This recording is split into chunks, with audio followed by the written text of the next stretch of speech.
నమస్తే. Welcome to BRK భక్తి channel. ఈరోజు మనతో పాటు ఉన్నారు ప్రముఖ ఆధ్యాత్మికవేత్త, ప్రముఖ జ్యోతిష పండితులు, భారతీ శంకర పీఠం వ్యవస్థాపకులు, బ్రహ్మశ్రీ తిరుపతి మూర్తి అవధాని గురువుగారు ఉన్నారు. గురువుగారిని అడిగి మనకున్న సందేహాలను నివృత్తి చేసుకుందాం. నమస్కారం గురువుగారు. ఓం శ్రీ మహాగణాధిపతయే నమః. గురువుగారు, హోలీ పండుగ రాబోతుంది. కొంతమంది 13, కొంతమంది 14 అంటున్నారు. అసలు హోలీ పండుగ ఎప్పుడు?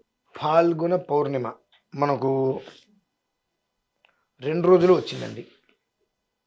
ఒకరోజు రాత్రికి ఉంది, మర్నాడు ఉదయం ఉంది మనకు. ఓకే. కనుక ఏంటంటే మనకు మీరు అనుకున్నట్టుగా హోలికా పౌర్ణమి అనేటువంటిది 14వ తారీఖు ఉదయం. వైదికానికి సంబంధించినటువంటి పౌర్ణమి రాత్రి గల పౌర్ణమిగా మనం చూసుకున్నటువంటిది 13 రాత్రి.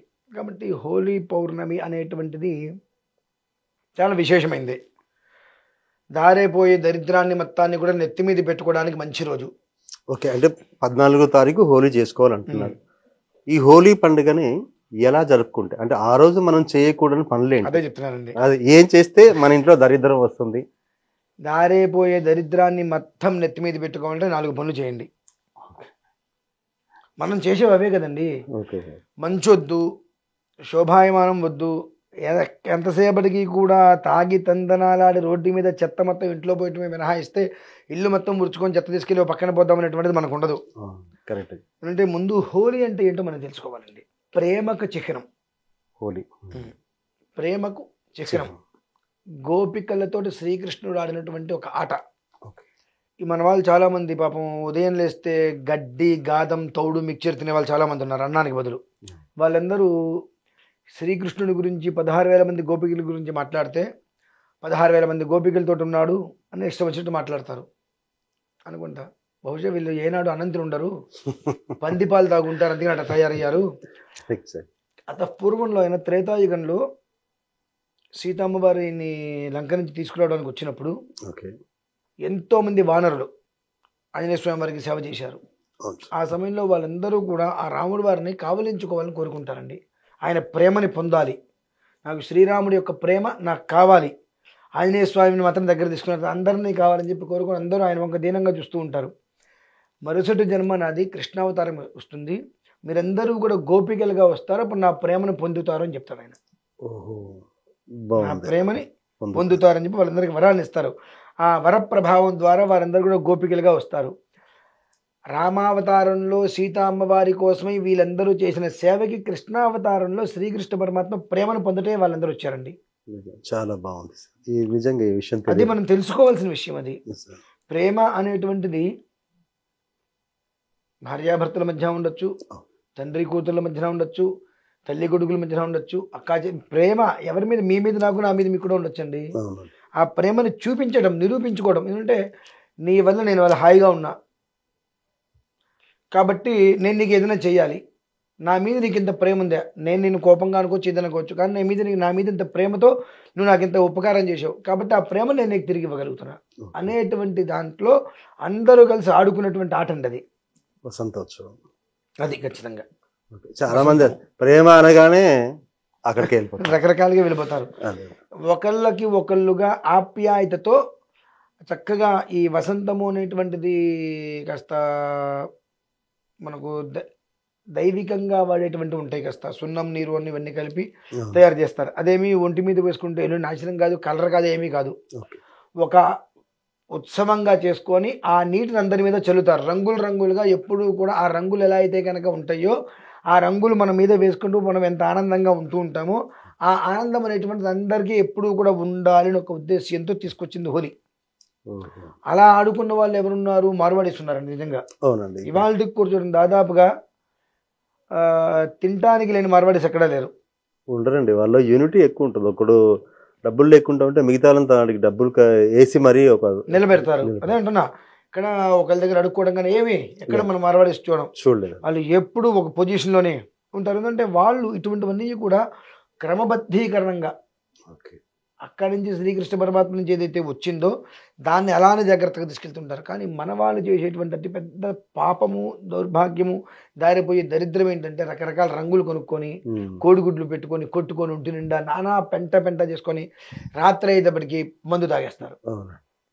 అంటే ఒక హోలీ అంటే అర్థం తెలియదు కేవలం. నిజంగా. ఎలా పడితే అలా రంగులు కొట్టుకోవటాలు, పూసుకోవటాలు, కలర్ కొనేసుకొని దాంట్లో ఆయిల్ రాసేసి మొహాలకి పూసేటాలు, అవి పోవు అవును. గట్టాన. ఆ కోడిగుడ్లు వేసి కొడతారు, కంపులు కొడుతూ ఉంటాయి ఒక కళ్ళకి. 2-3 రోజులు ఆ నీచు వాసన పోదండి అసలు హైదరాబాద్. ఇటువంటివన్నీ చేస్తే మనకు దారిపోయేటువంటి పెంటకుప్ప మొత్తం ఇంటికి వస్తుందా, ఇంట్లో ఉన్న దరిద్రం బయటకు పోతుందా అండి? దరిద్రమే వస్తుంది. ఇది తెలుసుకోవాలి ముందు. హోలీ అంటే ఏంటి, శ్రీకృష్ణ పరమాత్మ హోలీ ఎందుకు ఆడారు, ఆడడానికి గల కారణం ఏంటి, ప్రేమను ఎందుకు పంచవలసి వచ్చింది, ఆయనకి తత్వం ఏంటి, ఆయన తత్వమే ప్రేమతత్వం. అవును. ప్రేమతో ప్రేమించు అనేటువంటి చెప్తున్నాడు ఆయన. మనం ద్వేషంతో ప్రేమిస్తున్నాం, ఎదుటి మనిషి మీద ద్వేషంతో స్నేహం చేస్తున్నాం. కానీ ఆయన ఎప్పటి వరకు అలా చెప్పలేదు. ఆ విషయాన్ని మరచి మనం మనకు తోచినట్టుగా చేసుకొని అన్ని రకాల దరిద్రాలని నెత్తి మీద పెట్టుకొని చివరికి మాకేం జరగట్లేదు, మాకు అన్ని అనర్థాలే, మేము ఎంత కష్టపడుతున్నాం. ఏం కష్టపడుతున్నారండి? అక్కడ కష్టమే పడలేదు. మీరు పడేటువంటి ప్రతిదీ కూడా ఎదుటి మనిషిని నష్టపెట్టడం మినహాయిస్తే మీరు ఇష్టంతో చేసేటువంటి పని అక్కడ కూడా లేదు. ఇదంతా కూడా గొప్పతనం కోసం, ఎదుటి మనిషి కోసం చేసేటువంటి పనులే. ఇటువంటి పనులు చేయడం వలన సకుటుంబ సపరివార సమేతంగా అందరూ కూడా అంధకారం తప్పదు అందరికీ. అదేంటండి మీరు ఇలా చెప్తున్నారు ఏంటండి అంటే, నేను ఇలా చెప్పడం కాదండి. 30 సంవత్సరాలు వెనక్కి వెళ్తే ఈ దరిద్రం లేదు అక్కడ. ఈ హోలీ పండుగ వచ్చిందనంటే వసంతం ఒక గంగాలాలు కలుపుకొని కృష్ణ అర్చన చేసుకొని వసంతం కలుపుకొని మట్టి చెంబులు ఉండేవి, ముంతలు తీసుకొని అందరి మీద అలా చల్లుకునేవారు. అక్కడ ఉన్న వాళ్ళందరికీ కూడా చల్లుకునేవారు. ఒక 10 నిమిషాలు 15 నిమిషాలు అరగంట మహా అయితే అందరు చల్లుకునేవారు, వెళ్ళిపోయేది. సాయంత్రం కూర్చొని విష్ణుసహస్రనామ పారాయణనో గీతా పారాయణనో ఏదో చేసుకొని అటుకులు ఇవన్నీ నివేదన పెట్టుకొని చక్కగా చేసుకునేవారు. అందరూ బాగానే ఉన్నారు ప్రశాంతంగా. ఎవరికి ఇవ్వాలన్నటువంటి రోగాలు, దరిద్రాలు, ఇబ్బందులు ఏమీ లేవు, సమస్యలేవి. ఒక 30 సంవత్సరాల తర్వాత నుంచి చూసుకుంటే తగ్గి తగ్గి తగ్గి తగ్గి తగ్గి తగ్గి 20 సంవత్సరాలు 15 సంవత్సరాల నుంచి చూసుకుంటే అపరిమితమైనటువంటి విధానం పెరిగి రోగాలు ఇవన్నీ మనం తెచ్చుకుంటాం. ఈ కెమికల్స్ అన్ని వాడి అంత సున్నం, అంత పసుపు కలిపితే వసంతం అదే కదండి. సున్నం తీసుకొని అన్ని నీరు పోసి అందులో అంత పసుపు వేసి బాగా తిప్పిస్తే అదే వసంతం. మంచి సువాసనతో కూడుకున్న వసంతం అది. అది కాదు ఇప్పుడు మన వాళ్ళు చేసేది. అన్ని రసనాలు వసంతే నర్తునా దేవా వసవస్త్రివృతా స్తుతం రథంతరేణ తేజస హవిరింద్రే వయోదధు.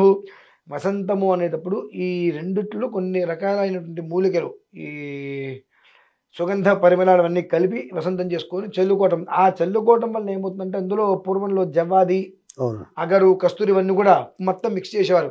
అవి శరీరంలో ఉండేటువంటి ఏమన్నా మచ్చలు లాంటివి ఏమన్నా ఉన్నా ఆ నీళ్లు పడటం వల్ల కూడా పోయేవి. ఇంకా ఆరోగ్యసూత్రంగా ఉండేవారు. ఇవాళ ఏంటంటే అన్ని కెమికల్స్ వాడటం వల్ల అనారోగ్యాలు పెరిగిపోయి అవన్నీ రకరకాలుగా వేసుకొని నానా పెంటా చేసుకొస్తున్నారు. దీనివల్ల ఏమవుతుందంటే ఈ 4 పనులు ఎవరైతే చేస్తారో వాళ్ళకి నిరంతరం అలక్ష్మి ఇంట్లో ఉంటుంది. అంటే దరిద్ర దేవత అంటారు ఆవిడ, జ్యేష్ఠాదేవి. ఆవిడ నిరంతరం ఇంట్లో ఉండి వాళ్ళకి తినడానికి తిండి లేకుండా, ఉండడానికి ప్రశాంతత లేకుండా, మనస్సు వికారంగా ఉంటూ వాళ్ళ కోరుకున్నటువంటి దాంట్లో పందికి బురదే ముఖ్యమైనట్టుగా వీళ్ళకి ఆ దరిద్రంలోనే నిరంతరం కూడా వర్ధిల్లుతారు ఇటువంటి దరిద్ర పనులు చేస్తే. అయితే మరి ఇవి చేయకూడదని చెప్పారు. ఎలాంటి పనులు చేస్తే లక్ష్మీదేవి వచ్చేలా ఉంటుంది? ఆ రోజు ఏం చేయాలి? ముందు రోజు, పౌర్ణమికి ముందు రోజు చక్కగా సంధ్యా సమయంలో, ఇది అష్టమి నాడు ఒకటి ఉంటుంది మామూలుగా, ఈ పౌర్ణమి రోజు ముందు రోజు నాడు చక్కగా సంధ్యా సమయం తర్వాత ఆవు పాలు తెచ్చుకొని దగ్గర పెట్టుకొని పౌర్ణమి చంద్రుడు పూర్తిగా వచ్చినప్పుడు మన మేడ మీదకి వెళ్ళి కూర్చొని ఒక కప్పులో పాలు పోసుకొని ఇలా పెడితే ఆ చంద్రబింబం అందులో పడాలండి. అన్ని పాలు తీసుకొని పెట్టుకుని చంద్రబింబం అందులో పడాలి.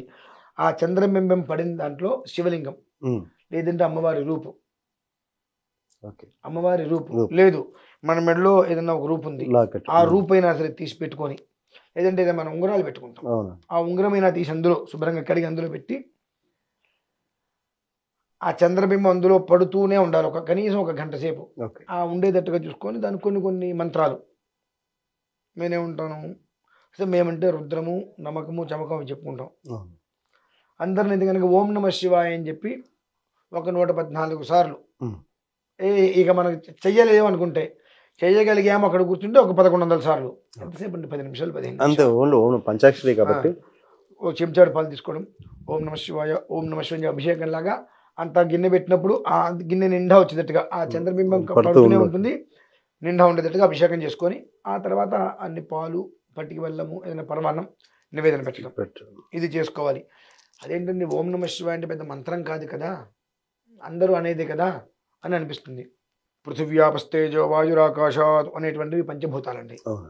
ఓంకారం అనేటువంటిది పక్కన పెడితే నమశివాయ అనేటువంటి 5 అక్షరాలు, 5 అక్షరాలకి కొన్ని పంచభూతాలకు నిలయం. అవును. నమశివాయ అంటే పంచభూతాలు మన ఆధీనంలో ఉంటాయండి. చాలా పరమ పవిత్రమైన నామం పంచాక్షరి. పవర్ఫుల్ అది. ఓకే. నమశివాయ అనేటువంటిది 1,00,000 5 లక్షలు చేస్తే పంచభూతాలు మన ఆధీనంలో ఉంటాయి. ఓకే. అంటే ఓం నమ శివాయ కలుపుకొని చేయాలి అసలు ఆ మంత్రం? చెప్తున్నా నమశివాయ, ఉమ్. దానికి ఓం అనేటువంటిది కలుపుకోవాలి. ఓం అనేటువంటిది కలుపుకుంటే మామూలుగా 6 అక్షరాలు అవుతుంది. ఉమ్. అయితే ఓం అకార ఉకార మకారాలు కలిస్తే ఓం, ఓకే. అకార ఉకార ఉకార మకారాలు కలిస్తే ఓం. ఈ 5 అది 3 8. ఈ 8 అక్షరాలతో అర్చన చేయటం వలన ద అనేటువంటి అక్షరంతో కూడుకున్నటువంటి దరిద్రం అనేటువంటిది ఏదైతే ఉంటుందో దాదాపుగా ఈ కట్టె కాలే వరకు మన దగ్గరికి రాదండి. ఈ కట్టె కాలిపోయే వరకు మన దగ్గరికి రాదు. ఆ రాత్రిపూట ఆరాధన చేసుకోవాలి. చేసుకొని ఆ ఉంగరం ఎందుకు పెట్టాలి అంటే ఈ అర్చన చేసుకుంటున్నప్పుడు ఆ చంద్రుడి యొక్క కాంతి అందులోకి పట్టడం వలన ఏ ఉంగరం అయితే, ఏ రూపైతే, ఏ దేవత అయితే, శివలింగం అయితే రూపైతే పెడతామో అది పూర్ణ శక్తిని తీసుకుంటుంది. అది మళ్ళీ ఓకే. అక్కడ నుంచి పాల్గొన పౌర్ణమి అంతా ఈ యుగం అయిపోయింది ఇక్కడికి. మీ అందరికి ఉగాది, మాకు యుగాది దేనికి దానికి. ఓకే. ఈ యుగాది కడితో ఈ యుగం పూర్తయిపోయింది కనుక ఇది మళ్ళీ మనకు రావాలంటే క్రోధనామ సంవత్సరం చూస్తాం, 2025లో చూడంగా చూడాలి. అంటే ఇక జన్మలో మళ్ళీ ఇది మనం చూడలేం ఈ యుగాన్ని. కరెక్ట్.